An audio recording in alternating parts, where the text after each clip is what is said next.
Yeah, So yeah, I get it. I get it. cool. Right, I'll just make sure this is recording from now. So I'm just going to record it locally, so it'll just be recording on my computer. It's all good. All right, Um, brilliant. yeah. So before we like officially start, so what is it in particular? Obviously your project. Obviously how all this came about. Is there anything else you want me to bring up? Um, Lyres is actually um, a unique idea. Um, have you come across a game called The Extraordinary Tales of Baron Munchausen? No, I have not. Which that sounds good. It's a storytelling RPG, which is really about just telling ridiculous stories of your adventures, right? Okay. Um, and this game is similar to that in that you tell stories about adventures you never had, but it's actually the audience reaction to those stories that's the really important bit. Okay. So it's kind of halfway between a storytelling game and a traditional game in a way that's not actually been done before in anything anyone's been able to point me at. Yeah. I'm actually amazed that it's a new idea. You know, Yeah. Yeah. genuinely, I just I never thought that I would come up with a new idea per Mhm. se. Yeah. Yeah. Um, and that really is that's kind of the thing I'm most proud of. This was a small game that kind of happened. I wanted to do something that was a bit more story based and a bit less combat and mechanics and so on. And this is where I ended up. So Mhm.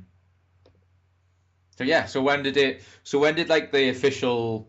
I mean, we may as well just we're just officially starting now. I usually do an introduction, but that was quite a good answer. So I'll just go from there. But yeah, so how did it originally come about? Because obviously, with any original idea, you obviously have influenced by certain things. So what was it? Was it just what you just mentioned, or was it something specific? um, it was so I started creating tabletop role playing games about 3 years ago, Yeah. and I had a decent amount of success with my first game, Era the Consortium. Okay. For which I invented a rule set. I had full on artwork, which cost, a lot of money. It was a really, and it's just come out in digital form. I'm working on the prints now. So it was a really professional book. Hmm.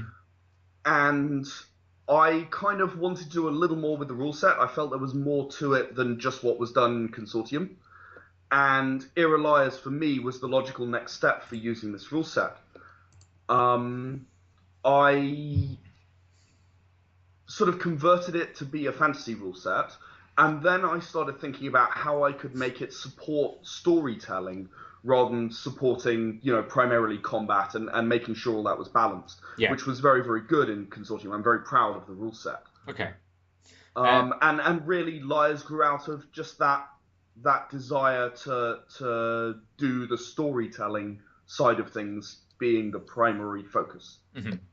Is it because of like, because obviously, I mean, everyone who listens to this podcast is aware of that we're huge board game fans. Anyone who's involved in this, and obviously, and I've played in many campaigns for tabletop stuff. So, is there element of because we always make this kind of like backhanded joke about like Pathfinder that takes sort of 2 hours to resolve a grapple, for example, and is that along the lines of what you're talking about? Is that you want it to be, I suppose, putting the RP back in RPGs basically?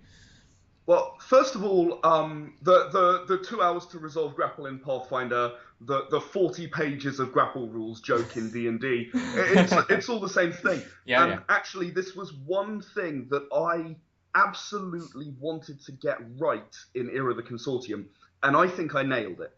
Okay. I can explain my grapple rules, and I do in 2 pages with loads of different options, like including breakneck, ripping someone in half, all of that stuff, all in 2 pages, and it's then all summarized on a one-page flowchart. Nice.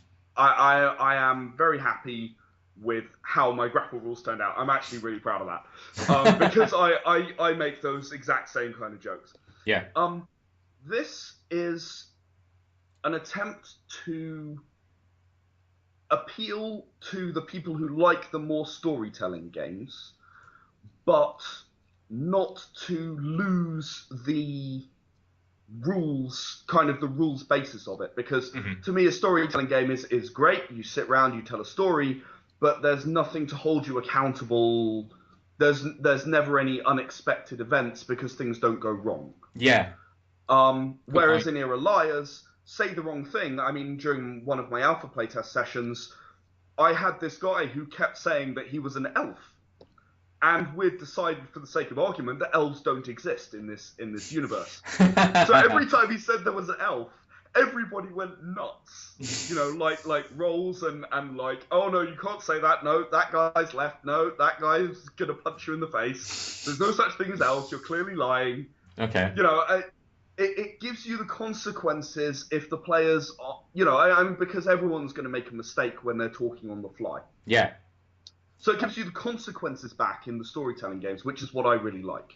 Yeah, I guess, yeah, I see where you're coming from, because if you ever play any sort of major campaigns, because we did, you know, for example, Dragon Age for quite a long period of time, and yeah, I agree with you to a certain extent that, you know, whenever you mention something as a part of that campaign, as a player in particular, not a DM, but as an actual player, they always have to kind of say yes to something. It always feels like the first instruction is for them is to go, well, actually, yeah, okay, yeah, I'll make that make sense. Where, yeah, sometimes when people say something like, if, say, for example, you're talking to someone who you're trying to get information about for a quest, for example, and you say something that may potentially piss them off, and just to make the game easier, they decided it doesn't piss them off, and they'll tell you anyway, just to move things along. So, Sure. is that the kind of? I guess what I'm asking is that, based on that assertion, is it based on your own playing experience as well that came across in the games you played? I found that I'm the perpetual GM. Yeah. I am always GMing. I'm always telling the story. I'm always trying to encourage people to play within the story, to continue telling the story they're trying to tell. Yeah. And to try and focus them on doing that. So I kind of took the whole thing and I turned it upside down. Mm-hmm. I said, okay, I'm going to sit back as a GM and I'm going to take a much more passive role. And I'm going to let you tell the story to me. And I'm going to control the NPCs that decide whether this story makes sense. Yeah. It's almost a lazy GM, but as a GM, and we've had an associate of ours that do podcasts of our gameplay. They've been doing a Lyres podcast, and the GM in that game made a comment. It's actually really difficult as a GM because you've learned all your time GMing that you have to keep a really close handle on things. You have to make sure that people are doing what they should be doing. Mm-hmm. To just sit back Yeah. and not do it is really interesting. It's a different challenge for a GM. Yeah. You know, you sit back, you enjoy the story that's being told, and, you know, you're providing the challenge to the characters based on what they're saying. Mm-hmm. The other great thing about this game is that combat is exactly whatever the players imagine and describe. Mm-hmm. There is no, you know, if you say that there's this wonderful, sorry, I'm going to go tangential here. There's this wonderful poster of Skyrim where this guy is jumping off this impossible gap to stab a dragon. I remember it, yeah. You could do that in Era Lyres, right? People would sit there and go, yeah? You jump 20 meters to reach the dragon. It was just conveniently waiting for you, yeah.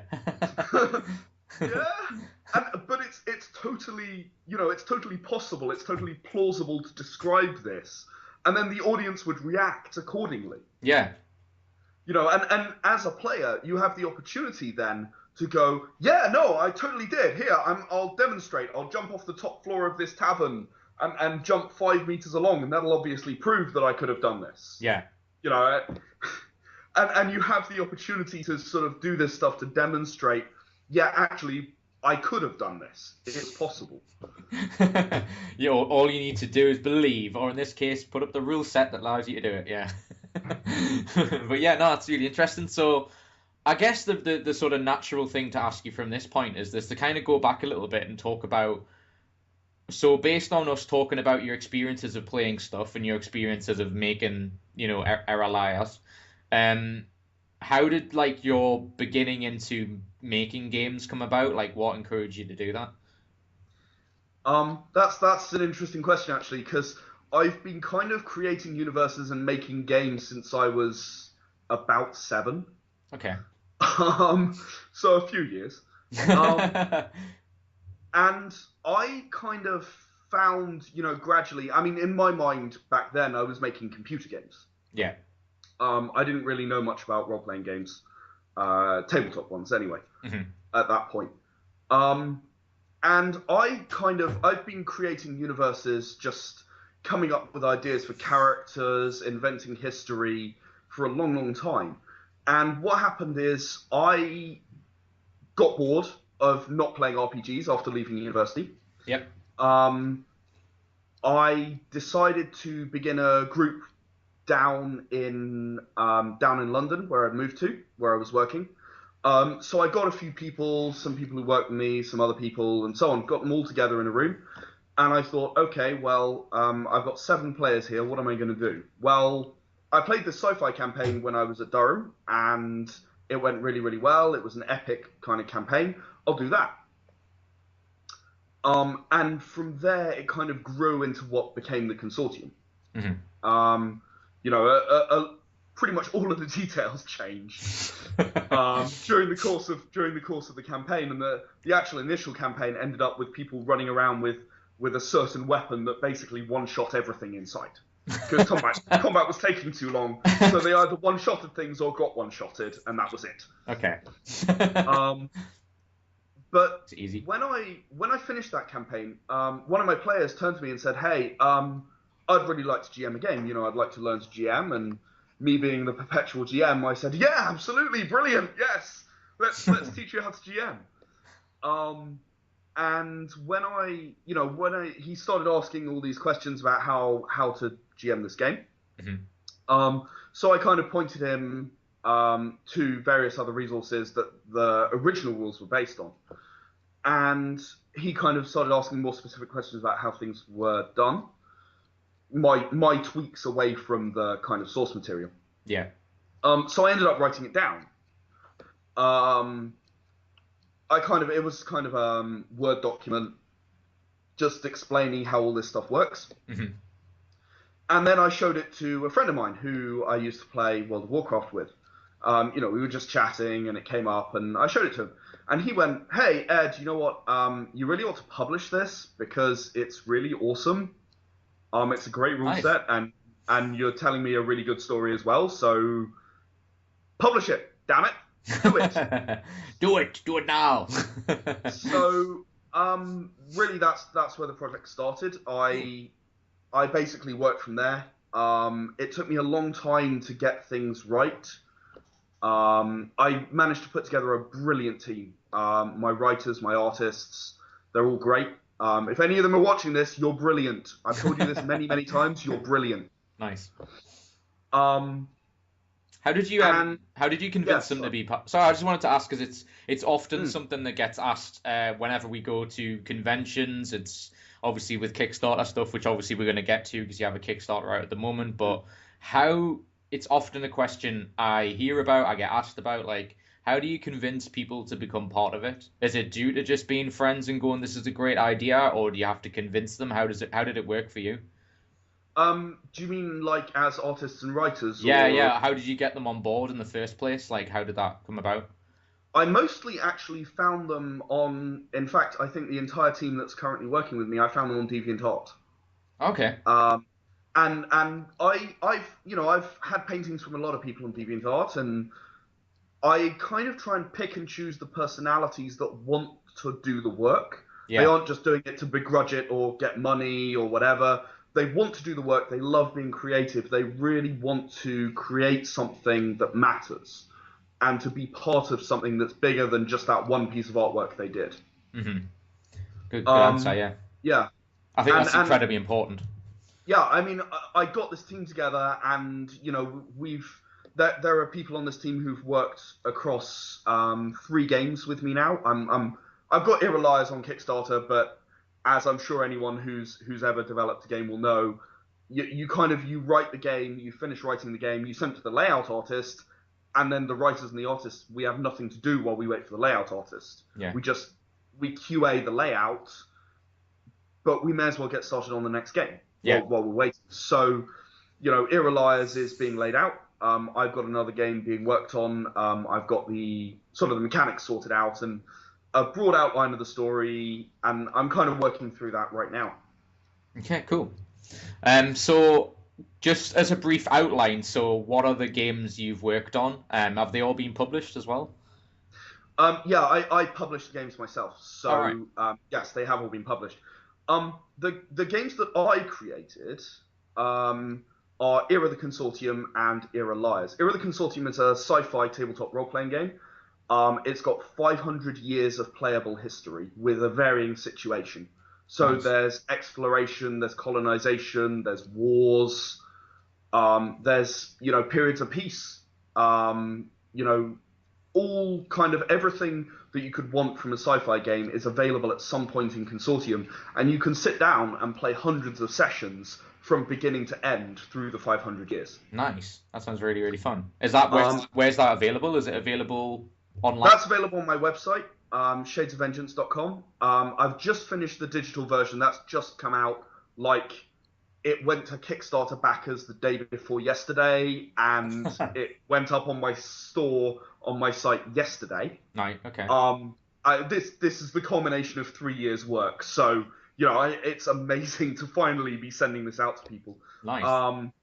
And then the physical stuff is coming before too long now. I'm hoping within the next month everyone should have it who got it from the Kickstarter. Cool. That sounds fun. That sounds like something I'd like, so I'd probably like to know when that's out. But yeah, that sounds really fun. So what was the next one after that? The next one was Era Lyres, which is the one currently on Kickstarter now. Yep. I've talked a lot about the details of how the game works, but not a lot about what the game actually is. Yeah. The game is about playing as someone who never was an adventurer in a fantasy background, right? You're the guy who sits in the corner of the bar and sees the adventurer come in and get the wine, the women, the glory, all of it, and all you ever hear is him telling a story. So you go, okay, well, I can tell stories. I can go out and buy some armor and a sword and tell everybody that I killed a dragon, and save the town. So let's do that. Yeah, I read your Kickstarter before we started this, and yeah, I laughed at you essentially kind of the first thing I thought of was bullshitter. You're essentially bullshitting your way to reputation, which I really like the idea of. Yeah, I really like the idea of. So yeah, go on. I kind of focused it on that because I wanted it to not be quite so serious. Yeah. After having spent 3 years on Era of the Consortium, it's a really serious, dark and gritty game. Yeah. There's a lot of difficult issues that are covered. Makes sense. And I just wanted Lyres to be so completely different. It's this low fantasy thing. No one's going to believe there's magic, but they believe there are vampires and undead wandering around in the night. So if you tell them that you destroyed them, then they'll go, yeah, brilliant, thanks for that. And I had great fun thinking about what happens if you're too successful. What happens if a bard comes up to you and says, oh my god, you're such an amazing adventurer. I want to tell tales of your adventures. Let me come with you on an adventure. And you're like, tag along, yeah. Okay. Nice. So how does what in particular? So that I get the basic premise of that you have to sort of be, you're not essentially adventurer, but sort of like a person who bullshits his way to saying all these great adventures. But how does the game work in terms of determining who's telling a good story? Is it who's telling a good story and who isn't, or how does it exactly work? The mechanics around that are all around, does the story appeal to the audience? Okay. So there are a lot of details about if you tell this kind of story, saving the princess will appeal to guardsmen and so on, whereas the beggar maybe can't relate to it. Yeah, slipping through the guards to free someone from prison might appeal to the beggar. If you were to tell that in front of the guards, you might just get arrested. knowing your Yeah, audience. so all the mechanics are around the kind of story you tell. Hmm. There are loads of opportunity for fun jokes in Era Lives as well. In the comic, with my games, I always add a comic as well. It's a kind of just like an expansion on the universe, a little more information about the universe. And in the comic, we actually have the line, maybe we should tell the story about the Temple of Time. Okay. Oh no, Link was in here the other day and he told that story. Damn, we missed it. Yeah. Nice. I wanted to touch on that because I Loads of saw. opportunities Yeah. for kind of that kind of joke. Yeah. I just wanted to touch on because yeah, I found that really, really nice and interesting that you included a comic in everything you ever done. It was mentioned specifically on your Kickstarter when I was reading through it. I just wanted to ask you like why do you do that? I suppose, and what's the benefit of it? I suppose.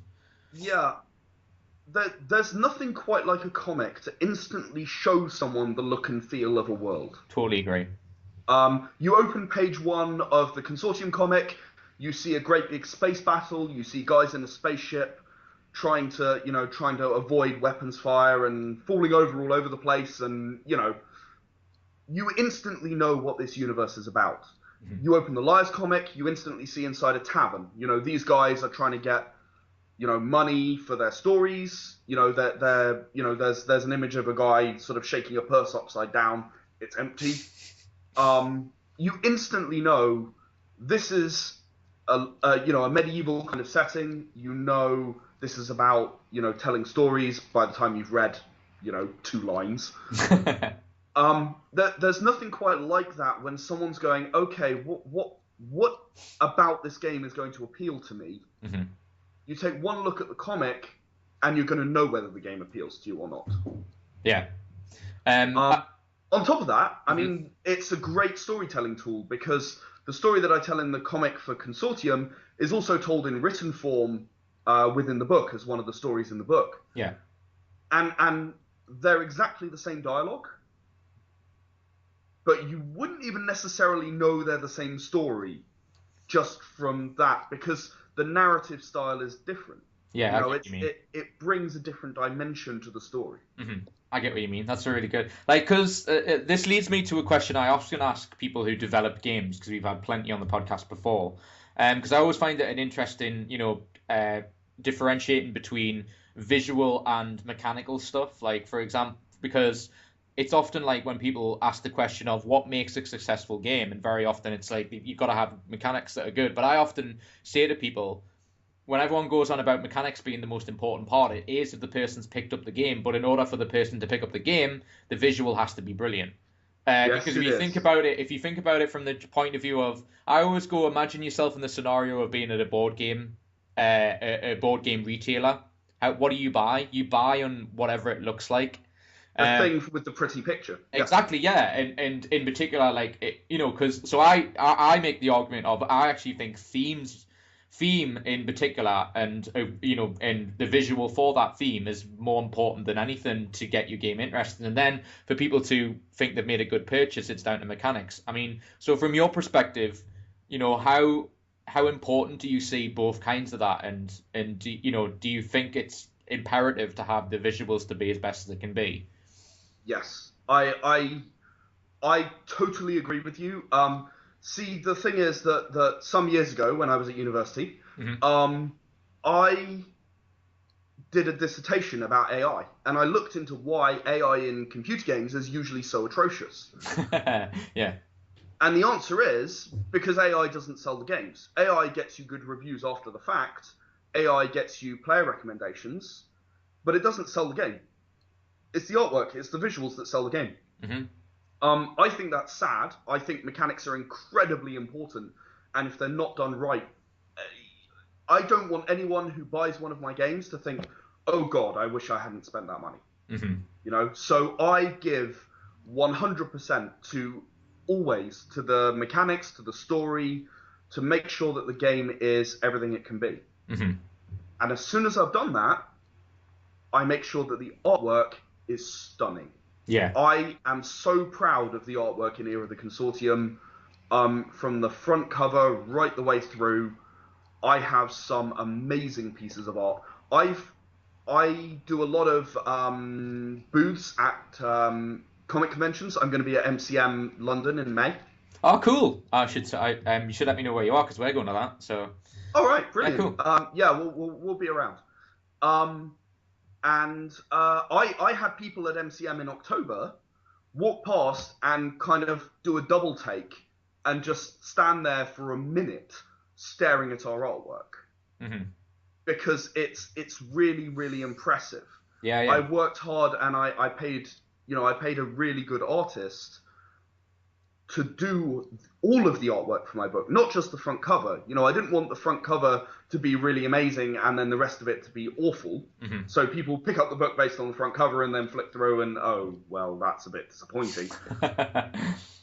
Which is another, that's an option that does come up. Yeah, yeah, You know, makes sense. it's a lot of money to do artwork properly and well for a tabletop role playing game book, which is 300 pages long. Yeah, absolutely. Yeah, I can imagine. Yeah. You have to be willing to give 110% to make it look amazing. Mhm. I think that's why it's imperative, like you were touching on earlier, and it comes across a lot in all the people I interview, is that you have to have people who are passionate about doing it, because if they're Yeah, passionate about doing it, it comes across in their work. So yeah, that's why I think that's the one thing is that I remember watching an interview with Richard Branson when he started Virgin, and he said if without the team he managed to get at the beginning stage of his company to get Virgin to where it was, he had to have a team that were passionate about it and work yeah, as hard. Probably never going to work as hard as him because obviously he runs the whole thing, but works as hard for the thing that he's asking them to do. And I think that's what's key to any real success, really, is to have people who care about it just as much as you, yeah. whatever it is that they're doing. So yeah, it seems like that's essentially the case.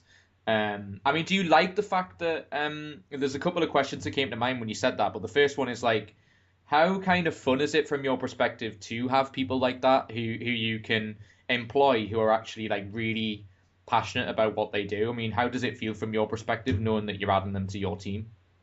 I couldn't do this without certain people.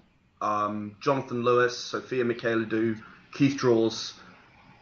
I could not keep going every day creating games without people who were willing to go that extra mile to make sure that stuff was brilliant. Yeah. Amy Allwarden as well. She's going to kill me for forgetting her in that initial list. I'll edit that at the front so she feels I that. appreciate that. Thank you. Those guys are, they are my team. They are the guys who help take my idea and bring it to life. Yeah. They're people who I can give something and go, look, this is my idea. I think this image should look like this. What do you think? Hmm. And they'll come back and say, well, actually, if you did this, this, and this, I think it'd be better. Yeah. I can describe, and I have for Consortium for some of them. I just went, yeah, I just kind of want a group that looks like it's just Matt, and kind of spread them across the races that are playable races. Yeah. And my artist for that particular piece came back, and it was this four people standing there. And this one guy's clearly accidentally fired a rocket launcher above two other people going, ah! It's hilarious. Yeah, And she got that from, I just want a group that just met and aren't really sure of each other. yeah, yeah. And to have people who can take that kind of vague, and I don't always do the vague thing. I mean, I like giving them latitude. I like giving them the opportunity to be creative in their own way, because I think that's a lot of responsibility that I have to give to them. Yeah, yeah. Because this has to be their creation as much as it is mine. Great point. Yeah, I think that's something that a lot of people don't think about whenever they hire someone, is that they don't give them the actual creative freedom to do the thing you're telling them to do something rather than letting them do something.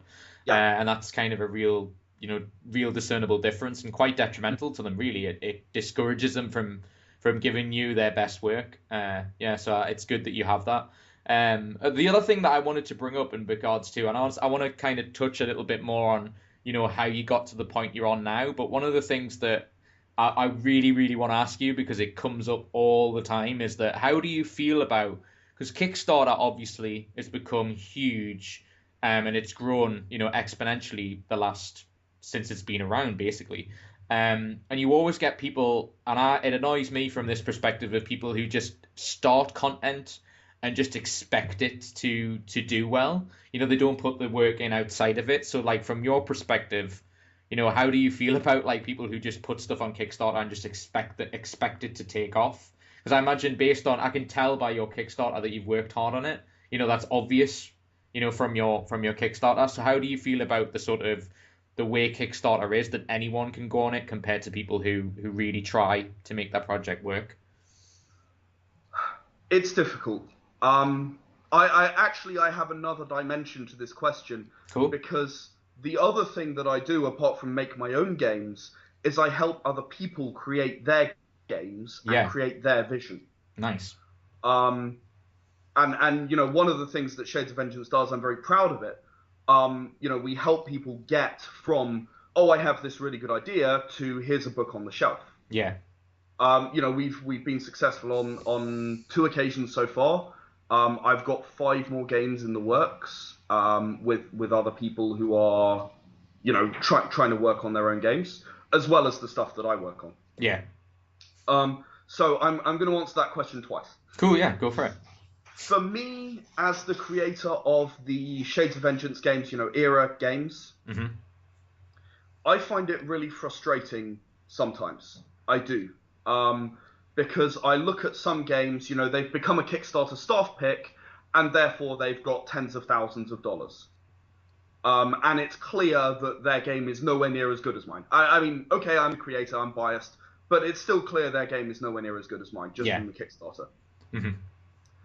And it's very demoralizing, to see people succeed way beyond you, and in some cases, I wouldn't say exactly the same cases, but way more than they deserve to succeed. Yeah.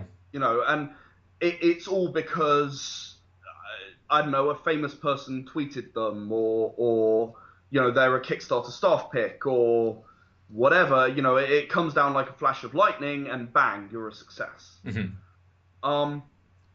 It feels a lot like it's down to luck. Now, the way that I run my campaigns, I put a lot of hard work into it. Every single day, I'm on Twitter, I'm on Facebook, I'm on Reddit, I'm talking to guys like you. I'm trying to spread the word. I'm trying to make people aware of my games so that I can get maybe 0.1% of those people to back my Kickstarter, to help make my game a reality. Yeah. Because I can't pay all that money myself to develop the game and then never get anything for it, because there's a limit to how much money I have. Yeah, no. People, I think. Yeah. But I think do you think that's the reason why Kickstarter is beneficial for, I include myself in this, is that if you come up with an idea, the byproduct of what we're just saying, the pro to it is that it's supply and demand, essentially, which is basically what you're getting at, is that you're not like because one of the benefits major companies have, I always give examples to, like, we talked about this on another podcast we just did with a girl from Ubisoft talking about Tomb Raider. It beggars belief that Tomb Raider was a best-selling game that sold millions and millions of copies, yet they made a loss on it because of the amount they spend on advertising and also the amount they expect to sell. So they're actually spending something on getting a stack of games, and they're lying somewhere not being sold because they've overestimated how many people they expect to buy the game. Whereas with us, the huge advantage we have, like we've just set up we're setting up our shop now, actually, our Geek Apocalypse shop.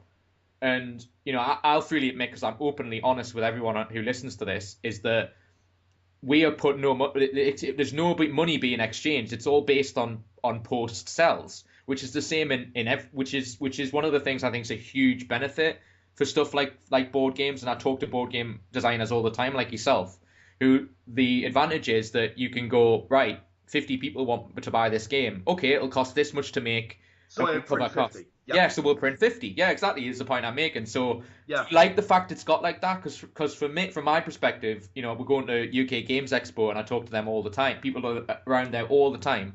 that I love the fact that it's like that because you're not spending more beyond your Yeah. means. Is that how you find it?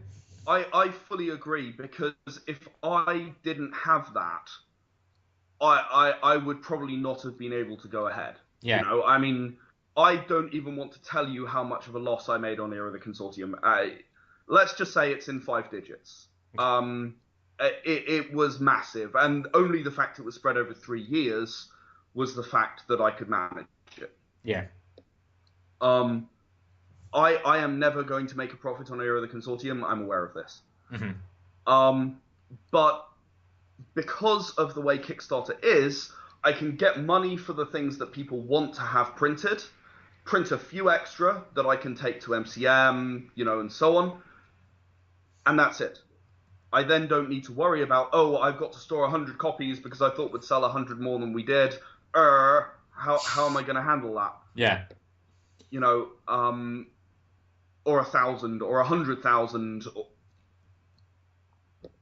Yeah, I mean, is it like, because the reason I bring that up is because you find in a lot of people who kickstart stuff. Do you think it's an element of you have to be aware of you have to like sort of know your limitations, know their expectations? Because there's people, one of the things that comes out in Kickstarters is people who overemphasize and overvalue how much their Kickstarter is going to be worth, and end up not being able to supply the stuff that they did originally. So is that the point? Is it about making sure you know what your level is? I'm going to assume that you're asking about like people who promise rewards and then find that actually, the $40 that they asked for doesn't cover it. Yes, that's what I'm asking. Yes. I carefully assess exactly how much each tier needs to cost in order to make, in some cases, obviously digital, it makes a small amount of profit. Mm-hmm. In most of the print versions, if I'm completely honest, I just about break even, maybe a little more, but it's dependent on where I have to ship to. Mm-hmm. I figure swings and roundabouts, most of them I'm not going to be shipping to Chile. I say that, but I had to ship a copy of Order of the Link out there, so nice. Can happen. Mostly I assume it's not going to happen. Yeah. But then in the few cases it does, it often kills your profit. Yeah. I think that to some degree with Kickstarter, you've got to accept that you're putting your own money, your personal money, or your company's money, if you're lucky enough to be big enough for that, on the line. Yeah. It's your responsibility to deliver that stuff. You don't have the luxury of not delivering it. Yeah. It's not okay. I mean, I know that people do it. I know that they get away with it. I would not do business that way. I couldn't do business that way. I wouldn't be capable. I do the same, or I encourage the same from the games that I help create. Order of the Link I just mentioned. Mm-hmm. I do a lot of work with the creators on those games to try and make sure that they're prepared. One idea that a creator has thrown around to me before, rewind. I have also come up with an idea of something called a rulebook primer. Okay. The idea behind this is, how when you buy a tabletop role-playing game, it's 50 quid. It's a big, thick book, and honestly, you might play it once, and then it goes on your shelf. Yeah. And you kind of feel a bit guilty, but kind of cool because you bought the big, thick book. But, you feel a bit guilty because you shouldn't have spent 50 quid on that. Yeah. So I came up with this idea of a rulebook primer, which costs a tenner. Okay. It's about 40 pages long, Mm-hmm. and it contains everything you need to play the game a few times. Cool. So Era of the Consortium's rulebook primer does not contain character creation. Character creation is very long for Era of the Consortium. I focused all of the complexity in there, and really the options are the things that make it complex, like all the different specific races and their abilities, and all the items you can have, and all this stuff. This is what makes it complicated to create characters. So what I do is, along with the primer, I give people a session with playable characters, all pre-made. And I give that free with every primer for £10. And then, if you like the game but you're still not 100% sure, you can hop on our store and pay $5 Okay. £2, £3, to get another 5 sessions. Nice. So you can play the whole game, like, as long as most people will play a campaign of a new game and then decide if they want it or not, at least, for about £13. I see what you mean. So it's like kind of like you getting it in installments of how long you want to play it. Is that basically it? Exactly. Yeah. That's right. Yeah, That's and you don't, and then there's another 5 session pack yeah. after that, and so on. I like that idea. That's really interesting because you're completely right. Is that I agree with you in that unless it's something that you're dying to have, like a tabletop role playing game, you buy it out of sheer just oh no. That looked awesome, and I've got 50 quid, so I'll buy it. Yeah, my friend Drew, who contributes to this podcast, we played, and it's a great game. I'm not knocking it whatsoever. There's a game called Zombicide. I don't know if you've heard of it. You've probably heard. I have actually, yes. And he bought season 1 when I first met him, and we played it when he first got it, and it was the first. I never knew this until recently, actually, when I had him on the podcast a week ago. Is that he mentioned to me that was the first game he ever bought, and the reason he bought it, just to kind of clarify everything me and Ed have been talking about, he bought it because it was zombies. It looked great. But one thing that deterred him was what Ed's getting at is the price. Like, he looked at the price and it's like 60, 70 quid or something because you get loads of tiles, loads of miniatures and stuff. It's incredibly, got a lot of stuff to it. The box is about, I don't know, about that high or something if you're looking on the video. Sure. It's really high. And he bought it and we played it for the reason I'm bringing this up is that we played it once. I didn't particularly like it. He played it a couple of more times. And then it was on his shelf for a year until season 2 came out. And then recently season 3 came out and we played it again. And season 3, in my opinion, makes the game a little bit better and it's a little bit more interesting. And I enjoyed it this time round. But the point that I'm making is it's not like a game, the games in my shelf, if they're not tabletop role-playing games, which is the point I'm making, is that they're often played every time I have friends around, that they're like, oh, let's play this so yeah, I that's a really good idea because very often you just I'm guilty of exactly the same thing. Yeah. I have a whole bunch of books on my shelf. I don't think I've ever actually played World of Darkness since I was at university years ago, right? Yeah. I have the World of Darkness book on my shelf. How much did that cost? 30 quid? Probably, yeah. I've got a couple of expansions for it. Yeah. I paid this money. I bought World of Darkness. I did this stuff. Yeah. But I've never played it. I kind of regret spending the money. Yeah. I enjoyed it when I played it, but I haven't played it since. Mm-hmm. And yeah, I really feel strongly that this is something that the industry does wrong. It makes you feel guilty. It makes you not want to buy the next game. Yeah. And sorry, I got onto this point because I was just saying something about Kickstarter. Which is I encourage the people that I work with to follow a similar approach. Yeah. For 2 reasons. First of all, you can develop a primer which can let everyone enjoy your game. It doesn't cost as much as developing a 300-page rulebook. And you can run a Kickstarter for the primer, and it could well be years before the actual rulebook comes out. And it lets you fund the rulebook, on the scale that you're talking, thousands of dollars. And it also lets people play the game and try it out and decide if they like it. Yeah. So if they like it, then they can decide to spend more. Mm-hmm. If they don't like it, they can decide they just want to back off and they haven't wasted as much money. Yeah, good point, yeah. Because I was just going to make the really simple point. It's all about disposable income, isn't it? It's because the disposable income element is so small now that, spending 70 quid on one game in one transaction could be the difference between spending 4 games through 4 different companies. You're spending a huge investment on one thing. And if you don't like it, as you say, you get this sort of almost resentment towards the industry sometimes. It's like, oh, I've been duped again because I've bought something that, has cost me maybe... Look good and... Yeah. And it also maybe 2 months of ink.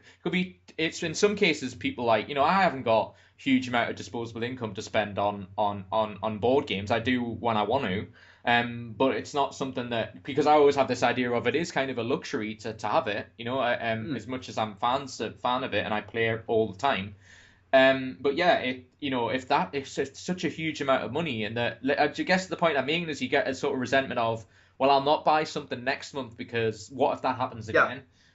That's really the thing that you get into this cycle of, even though maybe it might be the only game you bought in 2 years that has made you feel that way, because it's such a huge amount of money, relatively speaking, you can get some games, to your point, like if you buy one for £10, like you're saying, like say a Flux or a Love Letter or something. You're like, oh, well, I can't have a meal out now. Yeah, exactly, yeah. The end of the world is nigh. I think not. Yeah, do you think it's an element of, because I wanted to elaborate on what you said about having the primers and having like, it's kind of similar in the way you described it. It's like, it makes sense to me similar as like a print and play, because I know so many people who print and play games as a sort of template of what the game's going to be to see if they're ever going to like it. And it's just, do you think it's sort of like that version, but a role-playing version? I guess so. I mean, pretty much, yeah. I mean, it's kind of the equivalent. I mean, rather than being print and play, you're actually buying something. You're buying it and you're getting the book or digital book. Either way. So yes, yeah. I mean, yeah, it's kind of a role-playing game version of the same principle. Yeah. It's like, I don't want you to end up feeling like this about the industry. Yeah. I want you to go, okay, well, I didn't enjoy that game. All right, it's not the end of the world. I still have some disposable income this month. I can try something else. Mm-hmm. And what I was saying about Kickstarter, just to circle back for a minute. Yeah. I had an individual request, can I make one of the stretch goals, say the $3,000 stretch goal, you get the full rulebook. Yeah. Oh, nice. At which point it would be, okay, but you haven't made the full rulebook yet. You want to deliver the full rulebook to everyone who got the primer, but it's thousands of dollars that you don't have right now. Yeah. Where's that money going to come from when you're spending Kickstarter money to print the books or send the rewards? Where's that money going to come from? I don't think they think about it that way, yeah. I don't think a lot of people think about it. And the way that I run my Kickstarters right from day one was, does this tier pay for itself? Mm-hmm. Because if someone chose, if everybody chose to have the tier that doesn't pay for itself, you're in trouble. Yeah. You got to make sure beforehand. Do you think it's the reason that people are like that? Because I often get asked this from a media perspective when anyone ever does anything media orientated and it costs money. Like, say you run an event. There's very often people who run events who go, I'm just going to start an event, and don't think about like the hiring costs, the insurance, the equipment you're going to need, the people you're going to need to help run it, like whether you're going to do it volunteer wise. There's so many other questions inhibited on. People focus too much on the content, as in the thing you're creating, rather than everything around it to make the thing work. Do you think? This leads me to the question I often like asking people: is, do you think it's an element of that just there's certain people who have that mindset that are good at that, or is it something you can learn? Oh, it's definitely something you can learn. I am my day job, which I use to fund all of these games and stuff. Yeah. I'm a project manager. It is. Yeah. I mean, and this is one of the reasons that my company exists. Because, the guys come up with a brilliant idea. They have this great idea for a new role-playing game. Let's set it X, Y, Z. Let's do this. Let's do that. Let's put it on Kickstarter. But they don't consider the little things, the really, really important little things that are not related to your creation, but are related to scheduling. When are we going to put it on Kickstarter? Well, when it's ready. Okay, so how are we going to develop it so it's ready? Well, we'll have the Kickstarter, that'll give us some money. That's like kind of going, we've got this wall, but where are the bricks? Like, yeah, it is a little bit, and that is one of the big problems with Kickstarter in this industry. It's very chicken and egg because a lot of people need the money from Kickstarter to finish developing their game. Mm-hmm. But I'm willing to bet that if you went onto Kickstarter and told them that it was going to take 2 years to develop whatever it is you're creating. I know, yeah. It happens a lot. I mean, like... the other one, mate. Yeah, but it happens a lot. I mean, that's just kind of the reason I'm bringing it up, is because it's a really interesting discussion because, where do you kind of... Because it's like, for example, I'm speaking from experience here, that there's certain things that I've backed that I'm still waiting to get. Not just like the thing that I paid for, but actually an answer as to what the hell's happening with it. I'm not alone in that. I'm not the only one that's backed these things. So I'm not trying to make it out that I'm a martyr in this. But I guess the thing that is frustrating as a consumer of Kickstarter and anyone that puts stuff up is that it's a bit like you wouldn't go to a supermarket and go, I'd like to buy some bananas. Okay, it'll cost you, I don't know, I don't know how much a banana's, like £2. I don't know, £2 for a bunch of bananas. Okay, great. He has £2. Oh, but wait, it's gonna take a year and a half for you to get them bananas. You're never gonna give them that your £2.50. You'll say I'll come back in a year. Yeah, you'll come back in a year and I'll buy them. Or I'll go somewhere else. This is ridiculous. I've got to have wait a year and a half to get these bananas. Fuck that. So the point I'm making is that Kickstarter has that premise, but it's sort of deemed as acceptable. It's sort of deemed that, like, because there's very few people that set a deadline. And if they do set a deadline, they kind of go, oh, we've not reached that. Oh, we've went past that deadline. Oh, look at us, how silly we are. And I'm like, but if you put that on posters, for example, anything, like, I'm using me as an example because that's the only one I can do, without getting slammed or anything. But let's say Geek Apocalypse go, right, we have an event. It's going to be June 15th. People turn up to wherever place I say in June 15 and there's nothing there. Then I'm liable because I've gave them... it's false advertising. It's false advertising. It's applying to give something that you're not giving, and then all of a sudden you're in the situation, your reputation's ruined and all that. But yeah, they seem to get a free pass on Kickstarter, that if someone goes, like, does something wrong, it's like, oh, it's Kickstarter, what's going to happen? I mean, have you ever experienced that where you seem to be waiting forever for stuff, and does it irritate you? I should say that actually I had to delay my Year of the Consortium rulebook by a month. Why?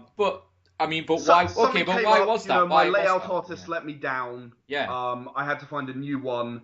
Yeah, and this is the point that I think you're making. Yeah. I kept all of the guys informed. Everyone who backed the project. I'm fine with that. I said, look, I'm really sorry. We're going to be a month late. The layout artist didn't finish the work. I had to find a new one. He had to start from scratch. That's fine. And I explained the story, and everyone was very, very understanding.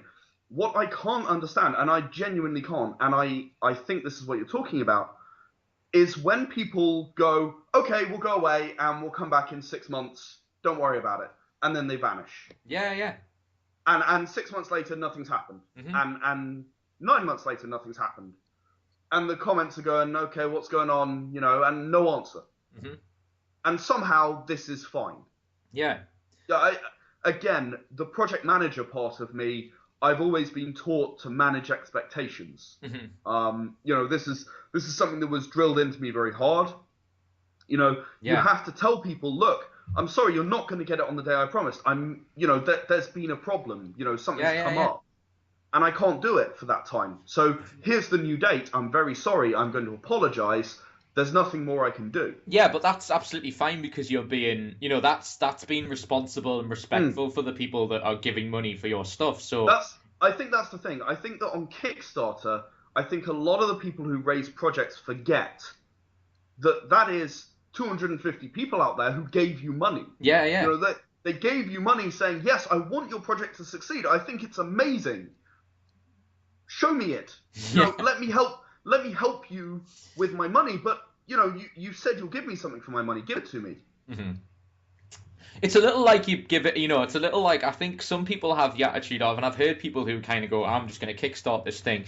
It's almost like they want you to give you money to, like, fulfill their dream and get nothing back for it. You know, so, and I think that's kind of the thing that most worries me about it. And as we're discussing examples of, I mean, there's been hundreds of examples. Just for people who are listening and watching, just Google any Kickstarter stuff. There was a famous one about a guy who managed to convince a court that he could go to Utah because he needed to get closer to his printer. So he spent $45,000 of his project to move to Utah. Managed to convince them that it was a legitimate thing to do. In order for his project to thingy. So obviously that caused a lot of controversy because he just spent half of what he got on moving house, basically, essentially. So there's all sorts of examples of that. But one of the things that I think Kickstarter have this attitude of, it's not their business. So there's no real accountability for anyone to go, well, someone's got $80,000 donated or £80,000 to this project and they haven't done anything for 8 months, and what's going to happen to it? And they're not really sure how to deal with that when stuff like that happens, because it happens probably more frequently than Kickstarter would like to. Oh yeah, I'm sure this happens very, very frequently, and it's got to be a serious problem for Kickstarter because they can't knock on everybody's door. Right? Impossible. They can send you an email, but what if you don't answer your email? What if you spam it? What if you what do they do? What are they supposed to do? They can't get the money back. It's transferred to your account. They can demand the money back. They can sue you. But let's say that you have a project with $1,000. They're going to sue you for $1,000. Are you kidding me? It costs more to do it. Yeah. That's the problem with the system, isn't it? Yeah, exactly. Yeah.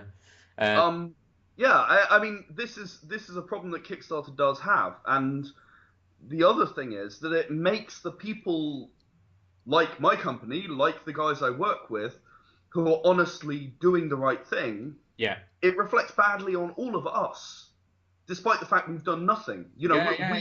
We have done everything we could to give everyone what we promised. Yeah. And it's really, really hard when someone on Reddit goes, oh, well, Kickstarter, don't expect to ever get what they want because they only set a $1,000 goal, so obviously they can't do this. Yeah. I mean, to counterbalance what we're talking about, we should also mention, I mean, the reason I kind of bring this up is because it also irritates me that, it's the only thing, because it's a controversial thing, is that the bad cases of Kickstarter are the ones that always get flagged. Because in general, I mean, when I first heard about Kickstarter, I don't know how you felt about it, Ed, but when I first heard about Kickstarter, I thought, what a great idea. Yeah, an actual area where people can just post something, a really nice thing where it's all detailed, and you go, this is what you get for your money. It's going to cost this much to make. What do you like what I'm doing? And go, you can donate from this much to this much. And it's like, great, what a great premise. And I was like, wow, what a great idea when I first heard about it. But then I guess Kickstarter's attitude, and maybe to some element they've kind of got a point. I mean, it's a very immoral, from their perspective, the fact that they run it, it's kind of an immoral place to be. But you can kind of understand it from their perspective of going, well, there's always going to be some people who are going to abuse something like this, and it's very difficult to stop. But what's the solution? Do you just get rid of it entirely? Because they'll go, but this project went really well, and majority of projects go really well.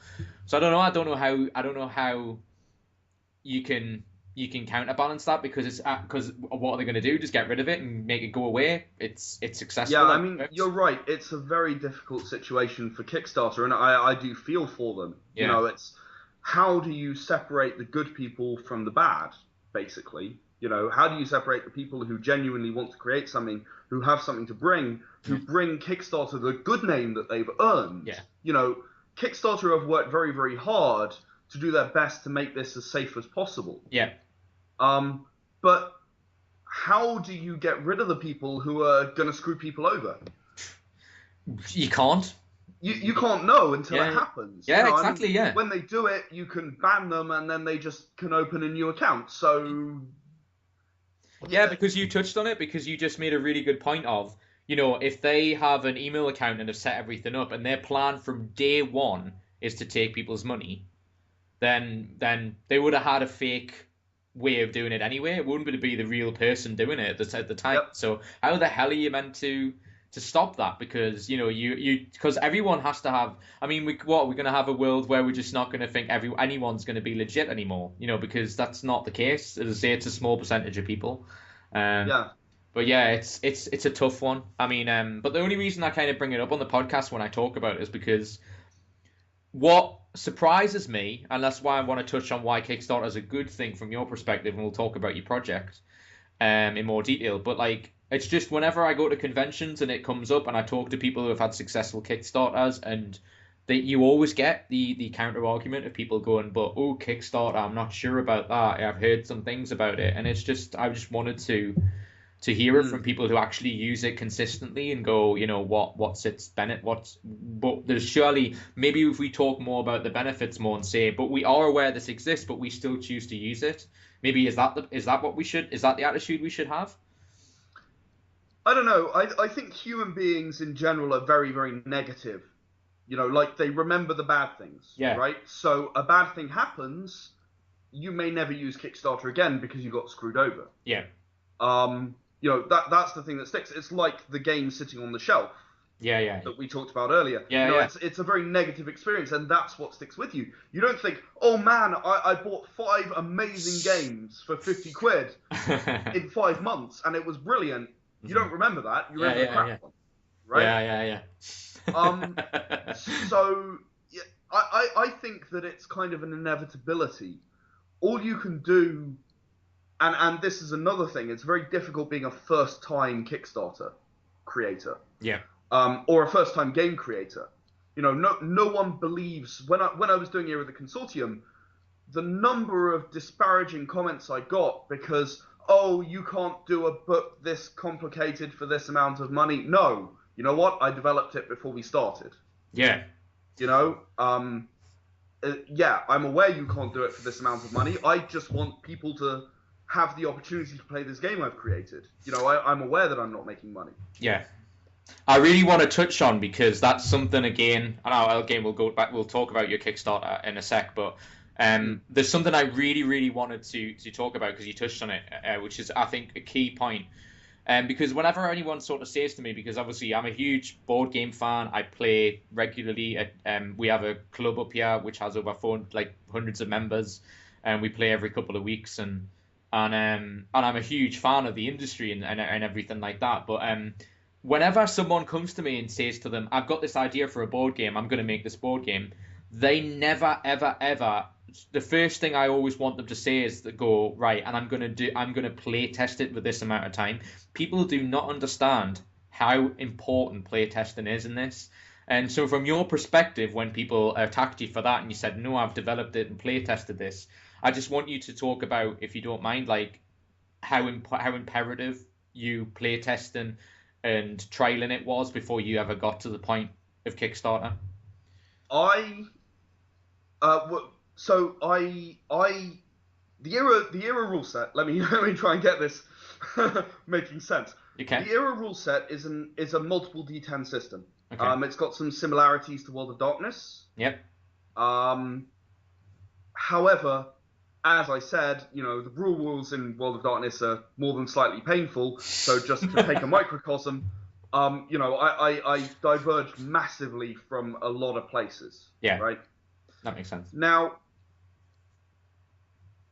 I created the rules mathematically. I made them absolutely perfect. Mm-hmm. And then I tried to run a game. Oh man. Oh man. They were mathematically balanced to precision. They were absolutely perfect. Yeah.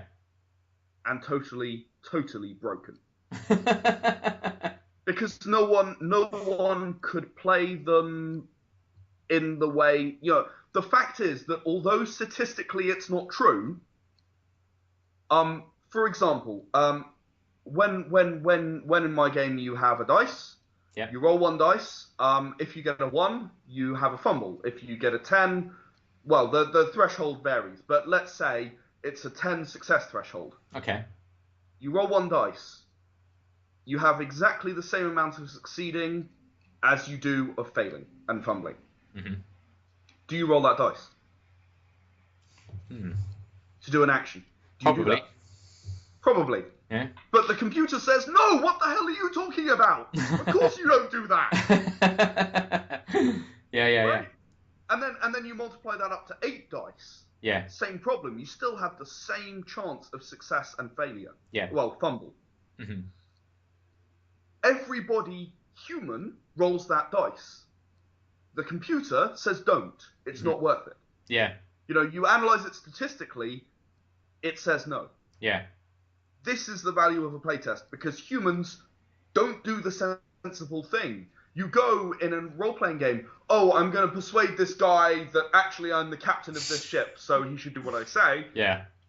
Oh, God, there's no chance that's going to work. You're going to be rolling 10s. 10 success threshold. Yeah. And they don't hesitate. They roll the dice. Mm-hmm. It's weird. Yeah. Right? They fumble, they don't care. They succeed, they're happy. It doesn't make any difference to the person in the end. They overcome the adversity. But people will make the roll when the computer says don't. And if you don't playtest, you will never know the places where that doesn't happen. Also, formulas. D&D, my big criticism of D&D is it's D20 plus something, minus something else, plus something else, plus something else, minus something else, plus something else, minus something else, plus something else. Oh, and don't forget you've got those buffs at the moment, so plus something else, plus something else, plus something else. And what was the first number again? Yeah. That's my big criticism of D&D. I think that maths game. It has a lot of problem with lack of playability for that reason. I personally find that, extremely distracting. Extremely difficult to get into. It breaks your suspension of disbelief. Yeah, you're suddenly back into a school maths lesson. Yeah. Exactly. And this is my great criticism of D&D. And how do you know when the formulas are too much? Exactly. Yeah. The computer can't tell you. Yeah. You can learn. You can learn, you can get a good idea, a good gut instinct. But, how can you realize that, for example, I have a size system in my game, quite similar, again, to World of Darkness. I'm comparing my game to World of Darkness a lot. It's not that much like World of Darkness. It's just World of Darkness has things in it that is similar that people know. So I mentioned Fair enough, yeah. I'm just saying that for the record. Yeah, that's cool, yeah. But it has a size system in it a little bit like World of Darkness. And to start with, in my brew rules, I had attacker size minus target size. Mm-hmm. And the fact is that made 1 dice difference. And when you're rolling 8 or 9 dice, rolling 1 extra dice and spending the extra time to figure out the size of you and your target is a waste of time. What's the point? 1 dice, seriously. Yeah. It doesn't make a difference. Not really. Yeah. But the computer is never going to tell you that it's not worth it. Not worth looking down at your character sheet and going, yeah, I'm size 5 and he's size 6, so that's minus 1 dice. Yeah. The computer is never going to tell you that. A playtest will. People will get frustrated with having to do this stuff, and you're never going to know what will frustrate people. Mm-hmm. Great point, So I think it is so vital. If you don't playtest your game, you are asking for things to go wrong. Yeah, exactly, yeah. Order of the Link, the one I did recently, the one I helped the creator do. Okay, yeah. He's actually been developing this game for over 30 years. Really? Wow. Yeah, what this guy came up with is so highly optimized and so clearly the result of playing this game for that length of time. Yeah. You can see it just by looking at the rules. Yeah. To the degree that, health, he had the box on the health exactly the same size as a standard Post-it note. Wow. What happens to your character sheet? It gets messy because you're marking off health all the time. Yeah. Post-it note. Mm-hmm. How simple is that? Yeah, and how many people would come up with that if you didn't playtest? Yeah, and reusing Post-it notes. Yeah, so that Post-it note people will be like, yeah, finally, yeah, it's not like the sort of paper clips or something. There's stuff becoming obsolete. So yeah, that would be a good way around it. But yeah, no, it's a very interesting way of looking at it because it's one of the things I liked about Dragon Age when we played a whole campaign of that is that it was sort of a compromise between the two. I still think sometimes it may be a little overcomplicated for certain people, like if newbies particularly. Mm. But I like the fact that it was just like 3 dice or more, and it's just like there was only certain variables and not very many. As opposed to D&D, like you're saying, where it's like you're spending 20 minutes figuring out what's happening in a fight scene where and it's more focusing towards the adventure aspect of it. Because I don't mind the dice. The dice stuff's exciting, but it should be just a small part of it, not the entire thing. Yeah, I mean, I felt exactly the same way when I started developing my rule set. Yeah. So, I basically took, okay, I have attributes and I have skills, and every single role is going to be one of the attributes, whichever's most appropriate, and one of the skills, whichever's most appropriate. Mm-hmm. So, if the GM knows the rule set, absolutely anybody can play because you just go roll persuasion plus wits. Yeah. More advanced players might go persuasion plus wits. Yeah, what? Yeah. but the GM makes the decision on all they need to know is, okay, wits means this, strength means this, dexterity means this, and persuasion means this, seduction means this, and intimidation means this. Therefore, the most appropriate is X plus Y. Yeah. And only the GM needs to know because anybody can count dots. Yeah, exactly. Yeah, just makes it a lot more simpler for everybody. Yeah. Yeah. But yeah. So anyway, yeah, no, that's cool, and it's like it's a really good approach. We had the guy. The last podcast we did was with the guys called Battle Bards who had us, and they were doing like the audio. I'm aware of Battle Bards actually. They're awesome. Actually, probably worth me mentioning. We're talking about the possibility of doing a little bit of cross promotion. Oh, nice. Myself and Battle Bards. Cool. We're talking about the possibility of including the Era the Consortium primer with their music. Oh, very so nice. People can have like a sci-fi game that they can try out. The digital primer can come with some of their tiers. Oh, nice. And equally for some of my tiers, they're going to provide sort of a sample of tracks and so on, nice. that are appropriate for the Era Lyres setting. Yeah, it's funny you say that because that's what I was just going to touch on. Is that it's it sounds like that the used to have a very nice like similar premise and that it's all about the storytelling aspect. And one of the things I admired from their perspective of there's countless games I've seen doing tabletop role playing games where actually the GM will be reluctant to do like a generic character because they're just so immersed in their notes that they'll not like. So you'll see a random traveler, although they'll not realize in their setup that they've not included someone who needs to kind of explain the quest because we're going like they'll say during the narration like, so you've just got a quest, like you just got a quest, like who's came with this quest? Just this person randomly in the clouds has just went, you must go here. No, it's not even that. It's just the GM. It's like the Monty Python god. Yeah, exactly. Yeah, just going, you must go. Yeah, exactly. Yeah, you must go this way. Like it's just like what? It doesn't make any sense. So why not have a generic character? And that's why Battle Bards are saying because also I think music involved in playing is like me and my friends really like. I've got a Star Wars campaign, and I can never remember the name of it now. But there's a Star Wars tabletop RPG with miniatures, and it's fantastically good. Edge of Empire. Yeah, that's the one. And yeah, we're doing a campaign of that at the minute, and we often put the Star Wars music on in the background or something, sure, just to kind of include and incorporate, like because when the guy's the Empire, and you have a turn where you're putting shitloads of stuff down. And you just want the whole da da da da da. You want the music to play, and you just like no. It's just like it just like has a real like sort of non-dramatization to it. But when you add the music, you're like, yeah, here come the cavalry, and we're like, oh shit. It's it's like it adds a great element to it. And I just was bringing them up because they have a similar premise to you, where it's like, I think with all the sort of visual stuff with a game and having the rule sets and stuff, it kind of goes away from the whole purpose of why you're there. It's to have a narration and enjoy the experience. Do you think do you think ultimately that's the problem? Is that there's so many of them coming out now because it's become like the thing again. And you think so that's easy to do? That yeah, sort of thing. yeah, exactly. Yeah, I mean, do you want to talk speaking. about that? I mean, from your perspective, like. Yeah, I mean, I've always thought that the most excuse me. I've always thought that the most important part of role-playing was the role-playing. Mm-hmm. Why play a tabletop role-playing game? because you want to have the choices, the story, the experience that you define. Yeah.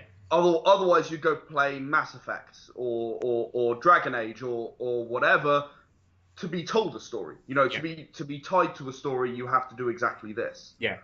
You do it for the choice, for the narration, for your character being what you want it to be, not one of the preset ideas that other people had. Exactly, yeah. And I think that music, and music is something that I try to use in my campaigns as well, my sessions.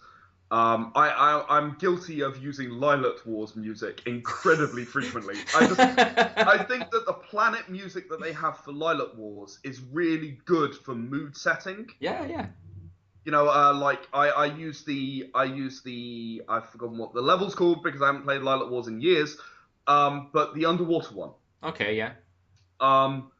Which I use that to kind of set the mood for my underwater planet. Yeah, yeah. You know, and I have it played really quiet in the background, and people can just kind of hear it and feel the mood and so on.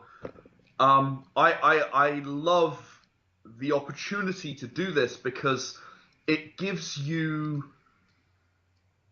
a more immersive experience. It brings one more sense into the reality which you're creating. Exactly, yeah. You know, it's not just mind's eye. It's not just the feel of the dice. It brings what you're hearing beyond just people talking into the world. Yeah. And this is the point where I'd like to mention dice and stuff. Okay, yeah. Those guys, they're the podcasters I mentioned briefly earlier. Mm-hmm. Who do like a regular podcast every week of Era the Consortium. Okay, yeah. And since the Lyres Kickstarter started, they've done one a week, well, mostly, of Era Lyres. So they just recorded a session and they did that. But the Consortium ones in particular, the GM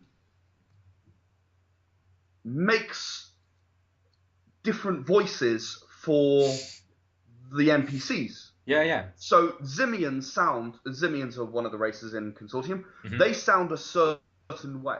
Yeah. You hear a Zimian, you know it's a Zimian. Yeah. Ulutians sound a certain way. Velithi sound a certain way. And just far enough off that when you're listening to this podcast, you don't wonder, is that a human, is that a Zimian, is that a Ulutian? You know instantly, and it's that much more immersive as a result. Yeah. Absolutely, definitely. It's because we compared it to I remember talking to the guys at BattleBots and we were comparing it to like a cinema experience. It's a bit like if you go to a cinema, and you touch on this you mentioned it with video games, but what I made the point of, if you go to a cinema, they don't just spend the money on just the visual experience. It is the sound around it that creates the atmosphere of you being involved in it. And now it's got to an excellent. You can make an argument. I'm not a personal fan of 3D, but you can make an argument of even 3D immerses you even more into that world. So with tabletop games, the one thing, especially if you're involved in a group of people, it's the one problem. It's why sort of tabletop role-playing games we don't play very often at the board game club that we go to, because there's just too many distractions. It's really great. Noise. Yeah. And my point is if you have a music where you're sort of immersed in it, because if you're in like a room with a bunch of people and you're like, right, this is the time where we're going to do this campaign, and we have this music playing, it's sort of, you do get immersed in it to the point where you just forget about the outside world. Whereas the problem is, if you don't have that music, and you've got guys chatting about other things, and then so-and-so's coming over and going, oh, how's the game going, guys? All this kind of stuff. And you just like, it's almost like he's like came into the world and went, this game's shit, what's going on? Like, what's going on, guys? Like, and he's got like a machine gun when it's meant to be like a role-playing, like a dungeon game. Fantasy. Yeah, it's so, like he's just like got a teleporter and he's just teleporting. Totally jarring. Yeah, so Doctor I guess Who just turned up in his car. Yeah, exactly. Why are you here? Go away. Yeah. Because I can. I want to find another companion. So no, it's good that like I like the fact that you guys are sort of it's interesting because you almost want to say go back to the roots, but then we mentioned that like Dungeon Keep has always been that D&D. Got Dungeon Keep on the head because we're playing that on Twitch tomorrow, but D&D's like that. It is kind of like, although it kind of was the beginning, it is kind of like not as immersive as it could be. especially with the avenue of technology and stuff. So it's good that you guys are going down that route. I think that some people do play D&D in a really fairly immersive way. Yeah, definitely. And I think that it's very strongly dependent on the GM and the GM's skill. Yeah. I don't think D&D supports it very well, and that's my real problem with it. Yeah, you touched on this earlier. Yeah. If it supported it better, I would be a big fan of D&D. Probably not as much as my own games, because my own games are better, obviously. How you have to have that. I think you've got to have that confidence no matter what you do. I often go, my podcasts are amazing and they're better than anybody else's, and you just have to have that attitude. Because I think if you don't, you're not. Because if you don't, you never. Why are you doing it? You would have gone and played D&D. Yeah. Why are you doing it? Exactly. Yeah, that's the question you'd have to ask yourself if you didn't believe in it. Why are you doing it? Yeah. So definitely. I wanted to kind of touch on your Kickstarter, obviously, because we're heading towards the end. But I thought what might be fun is just do a little bit of quick fire questions before we do that. Because I always like asking people how they got involved into the industry, how their love for board games and stuff. So I just wanted to kind of ask stuff like, what was the first board game you ever played, for example? Oh goodness. Do you grow up as a family? Like, because I always say the answer to this is that my family grew up. Cluedo. Yeah, stuff like that. Yeah. I kind of grew up playing games, so I think it was probably Cluedo. Yeah, fair enough. What game made you decide to become like a frequent player? Was there anyone that made you go, "Wow, that's the game"? For role-playing games, absolutely, Paranoia. The guys from Battle Bard said the same thing. I'm just really excited to have people on the podcast that have heard of it.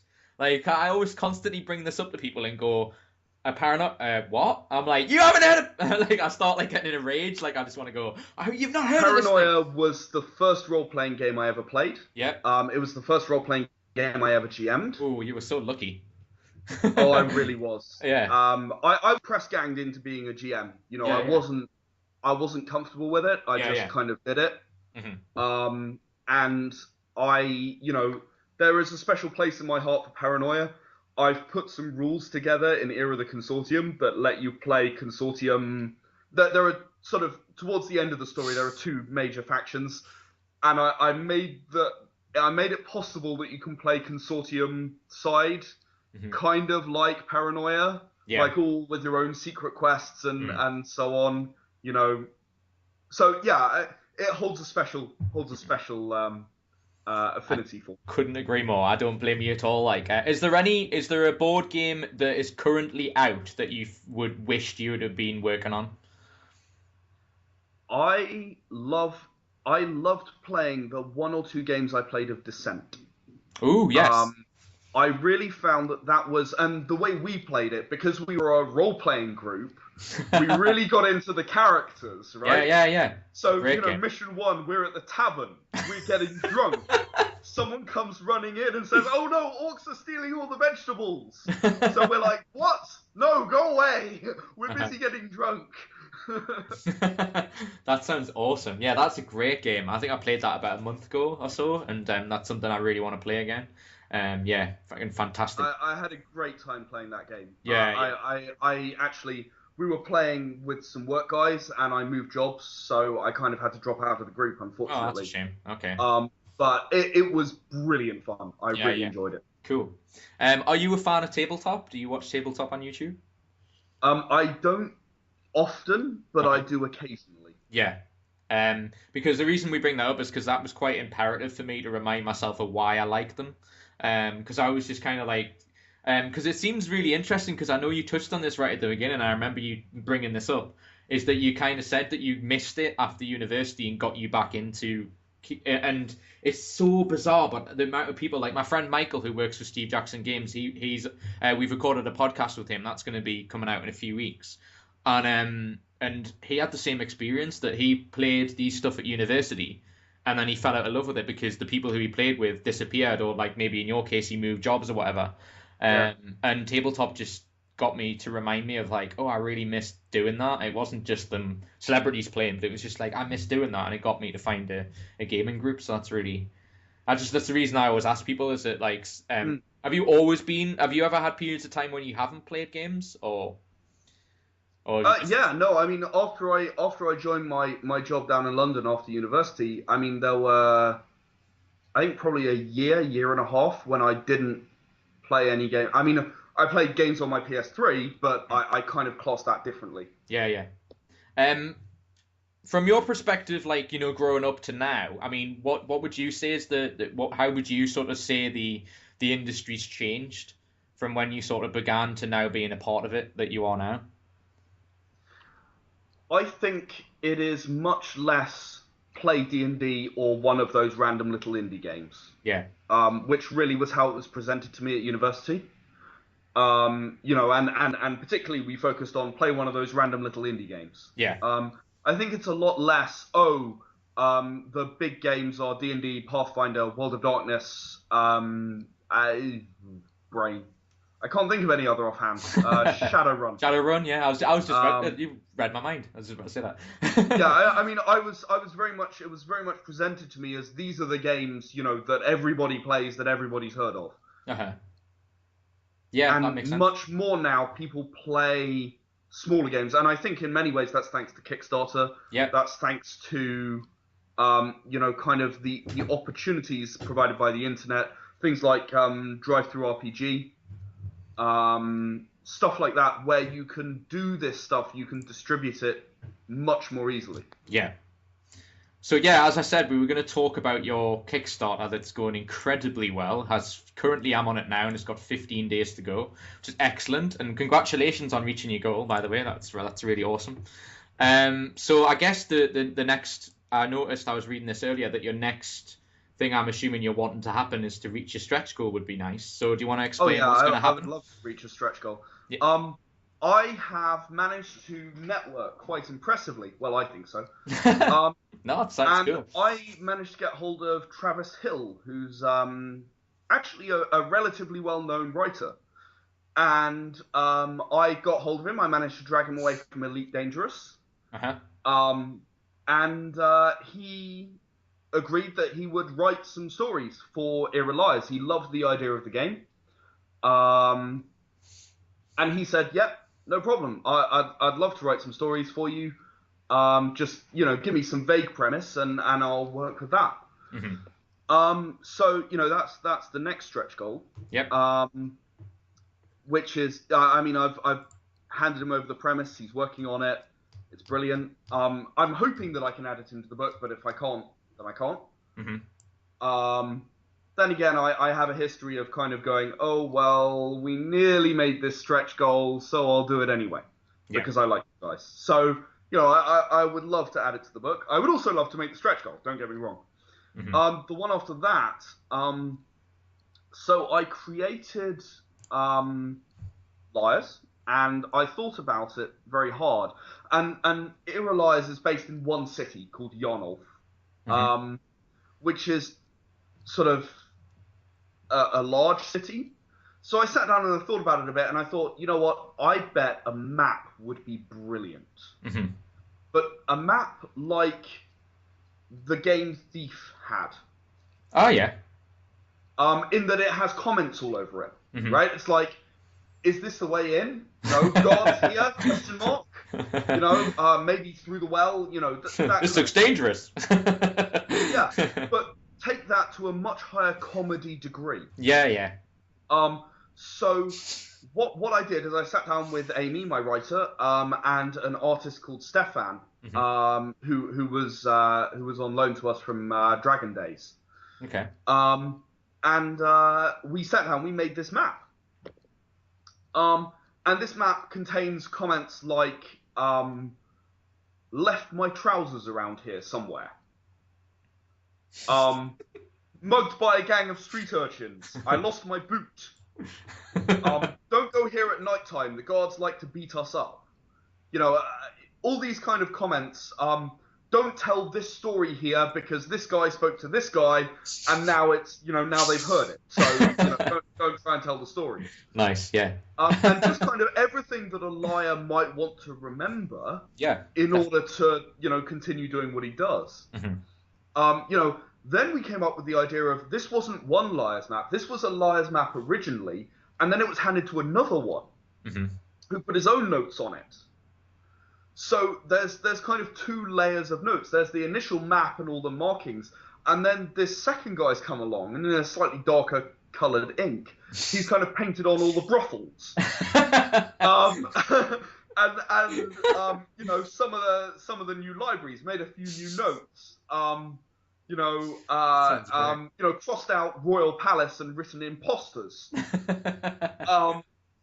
All this stuff. You know, this second guy's come along and written over it.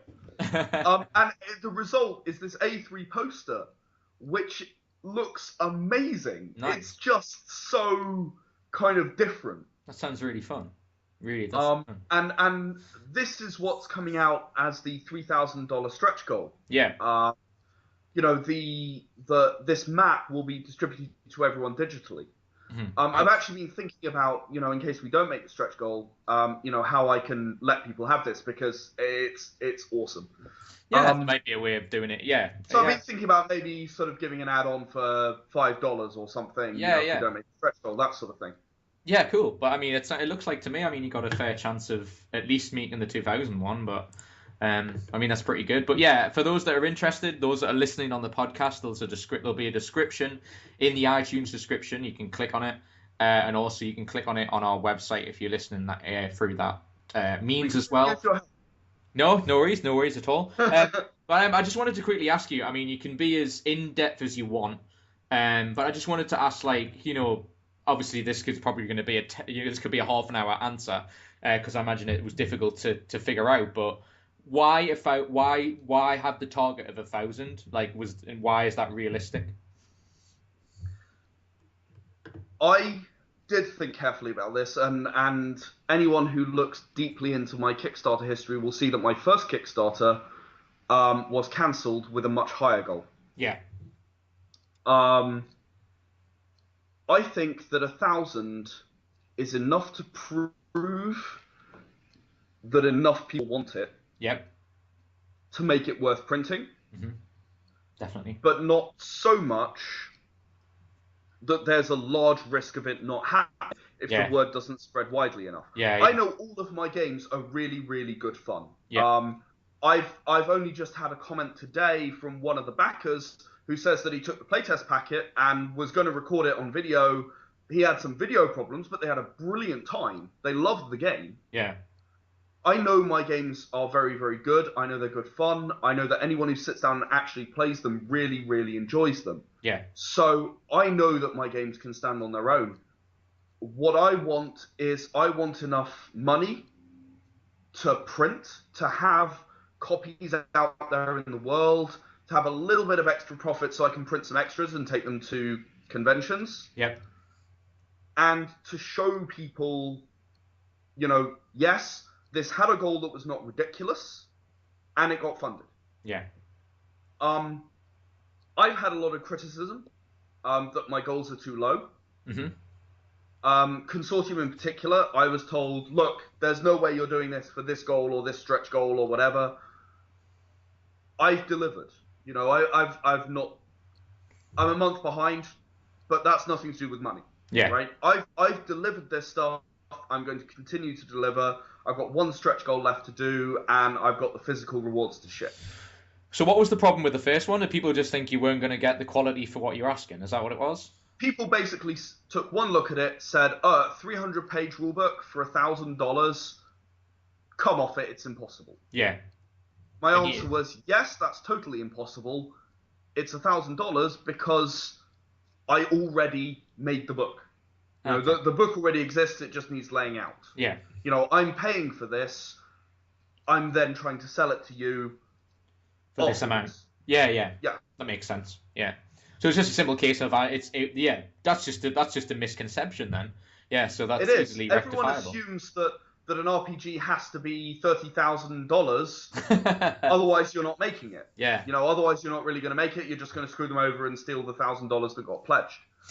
It really puts in a nutshell, and I'm not meaning to be disparaging towards bigger companies, but it just goes to show the profit margins that some of these companies end up getting for certain things. Does. Yeah. It really does. Yeah. I mean, the fact that D&D could send out 5th edition for free.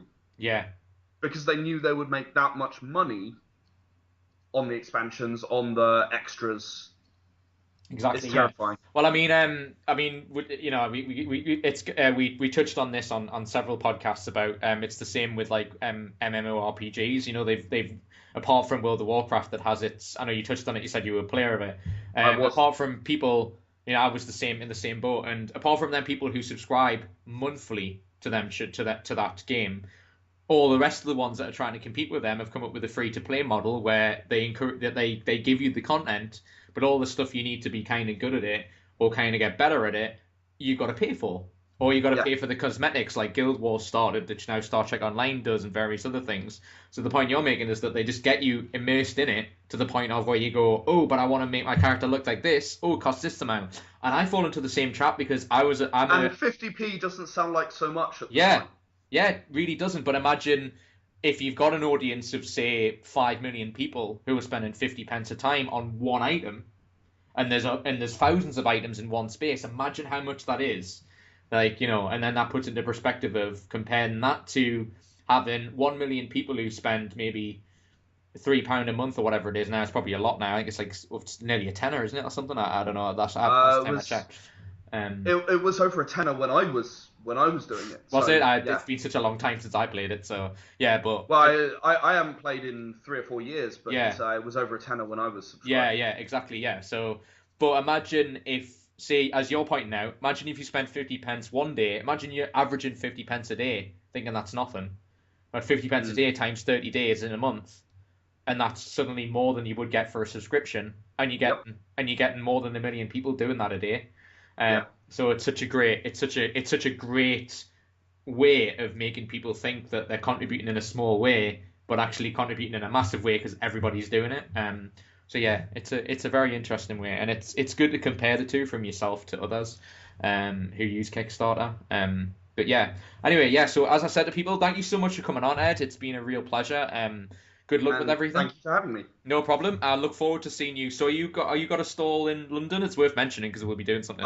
Yeah, I'll be down in MCM London in May. Okay, cool. Probably in October as well as it happens. Yeah. I don't know exactly where we are yet. I've not yet had contact, but look out for us. We're playing Era the Consortium and also my third game, which I mentioned briefly earlier, which Yeah. is called Era Superhero Chronicles. Cool. Yeah, I'll make So sure. I think is awesome for a Comic Con because Yeah. obviously everyone wants to be the Flash or Green Lantern or Cool. Yeah. Well, Martian we're Man. planning on just going down, Whatever. and we're going down and just obviously gonna review the convention and gonna chat to some Mm. people. So yeah, no, Yeah, we'll, come along and play. I mean, yeah, we totally. play short games for like half an hour, Nice.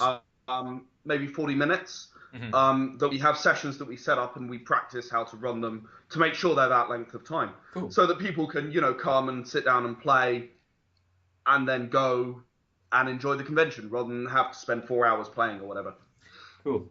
So as I say, a huge thank you to Ed for being on the podcast. If you'd like to know more about his company, you can go on shadesofvengeance.com. There'll be a link in the description. You can clickable link, so that'll save you the time. As he said, the Kickstarter Era Lyres is on Kickstarter. There's also going to be a link on that, and if you're watching the video, you can see it on the video version. But thank you so much, Ed. Good luck with everything. Hopefully, I hope you get your stretch goals, and I look forward to. I'll make sure to have a chat with you at London. Thanks very Brilliant. much. So I'll end the podcast like I always end, in the words of the great B-movie robot jocks, crash and burn, and we shall see you very, very soon. Take care, guys. Thanks. Bye. Thanks, Ed. Bye. Bye.